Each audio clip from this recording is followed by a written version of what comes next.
భూమిపై ఇంద్రుడు పిలిచెరా, వరుణ వరదై పలకరా, ఆకాశాన్నిల దించరా, కురిసేవానగా మారని ఆతన తీర్చగా, మాతారాతలు మార్చగా, ఈ జలయజ్ఞము సాక్షిగా తలనే వంచరా.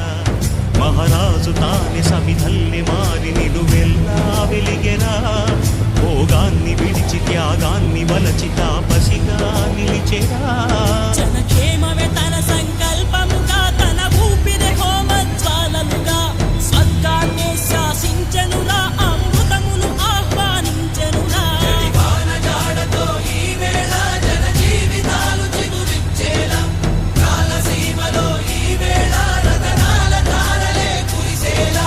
కల్లు కల్లు మనిసిరి మూవల్లే చినుకే చేరగా, జల్లు జల్లు మని పులకింతల్లు పుడమే పాడగా, హరివిల్లు నెత్తి కరిమబ్బు వాన బాణాలే వేయ